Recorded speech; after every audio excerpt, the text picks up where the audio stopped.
Margaret Ellen Thompson had always been the quiet one in her family, the kind of woman who preferred tending to her garden over making waves in the community.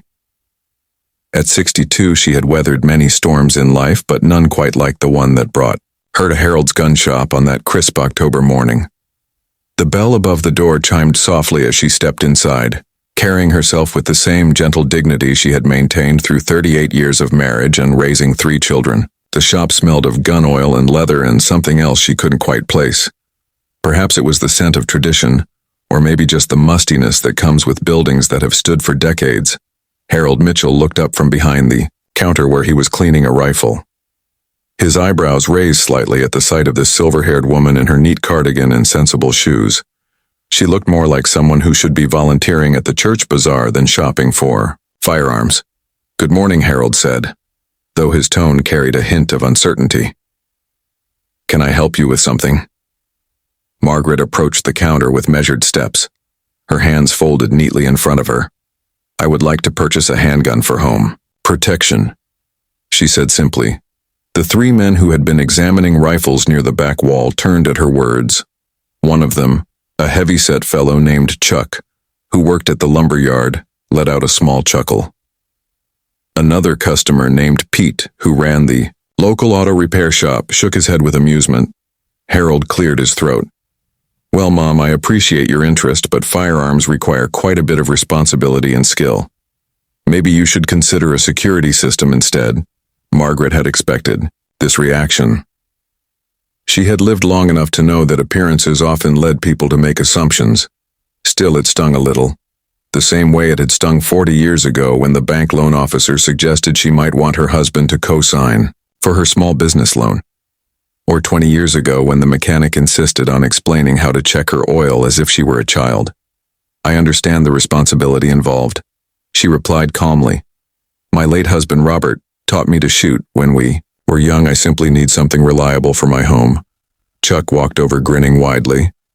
"Well, I tell you what, little lady, why don't you leave the guns to us men? We know how to handle these things properly. Women are better suited for cooking and knitting, don't you think?" The words hung in the air like smoke from a poorly ventilated fireplace. Margaret felt the familiar tightness in her chest that came when people spoke to her, as if she were somehow less capable because of her gender. Had felt it countless times over the decades, but it never got easier. Pete joined Chuck, nodding sagely. "These aren't toys, Mom. A woman your age could get hurt trying to handle a real firearm. Maybe a nice pepper spray would be more appropriate." Harold seemed uncomfortable with his customer's behavior, but not enough to intervene. He turned to Margaret with what he probably thought was a kind smile. "Why don't you think about it for a while? Maybe talk to your son or son-in-law about it." Margaret stood quietly for a moment, remembering Robert and how he had always believed in her abilities. He had been the one who encouraged her to start her small catering business back when most women were expected to stay home. He had been the one who taught her to change her own oil and fix a leaky faucet. He had been the one who had taken her to the shooting range every Sunday morning for 3 years, teaching her patience and precision and respect for firearms. Those Sunday mornings felt like a lifetime ago now, but the muscle memory remained. The steady breathing, the gentle squeeze, the way her body naturally found its balance. She had been good at it. Robert had always said so. She had been very good at it. "I appreciate your concern, gentlemen," she said finally, "but I believe I know what I need." Chuck laughed outright now, drawing the attention of everyone in the shop. "Well, if you're so sure about it, why don't you prove it? We have a little shooting range out back. Nothing fancy, but enough to show what you're made of." Harold looked alarmed now. "Chuck, I don't think that's necessary." "Oh, come on, Harold," Pete chimed in. "It would be educational. Let the lady see what real shooting is all about. Maybe she'll realize this isn't for her." Margaret felt something shift inside her chest. It was the same feeling she had experienced when the PTA president had suggested she wasn't qualified to head the fundraising committee, or when the doctor had tried to discuss her test results only with her husband, despite her being the patient.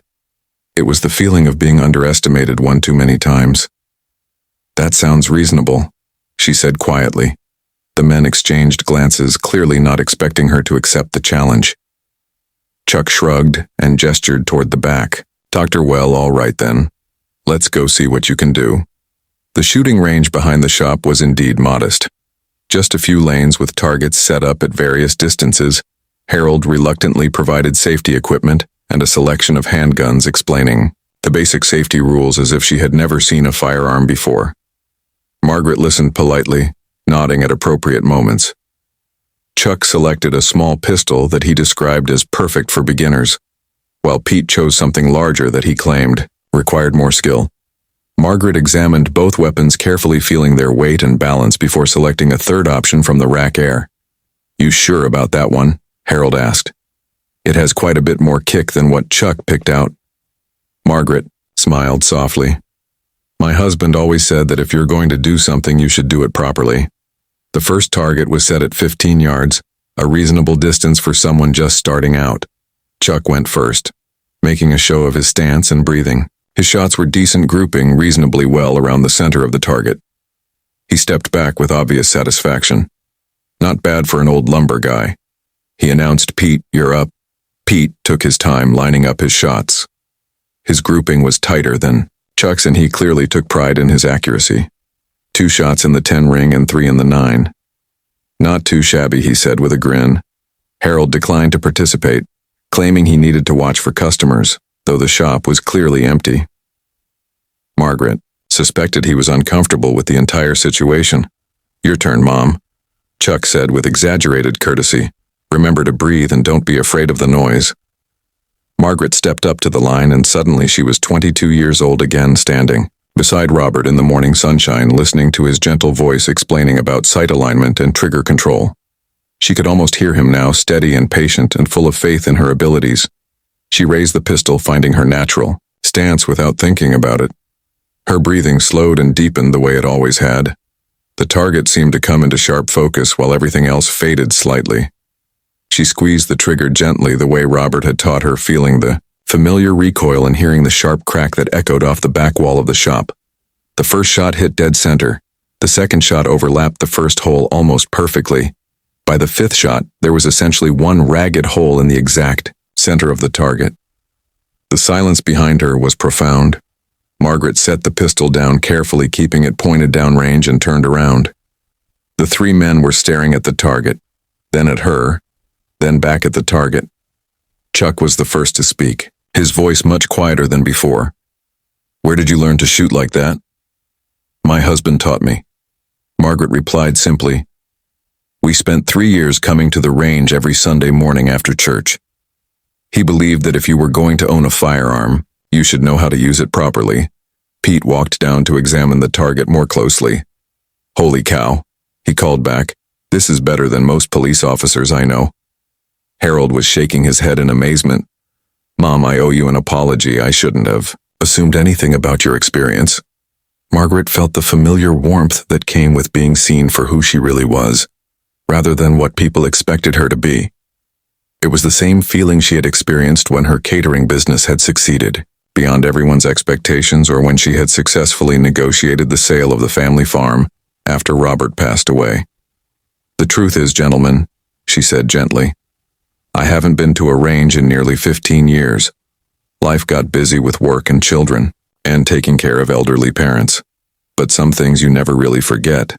Chuck was still staring at the target. "Would you mind if I asked what your husband did for a living?" "He was a police officer," Margaret replied. 28 years with the state patrol. He always said that the best shooters he knew were the ones who understood that firearms were tools, not toys. They required respect and practice and a calm, steady mind. The atmosphere in the little group had changed completely. Pete was looking. Embarrassed Chuck kept shaking his head in disbelief. Harold was already heading back toward the shop, presumably to select appropriate options for a customer who clearly knew what she was doing. "I feel like a complete fool," Chuck said. Finally, "Mom, I apologize for the way I spoke to you earlier. That was wrong of me." Pete nodded emphatically. "Me too, I was way out of line. You clearly know more about this than any of us." Margaret smiled the way she had smiled at her children when they had made mistakes and learned from them. "Apology accepted," she said. "We all make assumptions sometimes." The important thing is being willing to change our minds when we learn something new. Harold returned with a selection of quality handguns. This time he spoke to her as he would any knowledgeable customer, explaining the merits of different models and asking about her specific needs and preferences. Margaret appreciated the change in his demeanor even.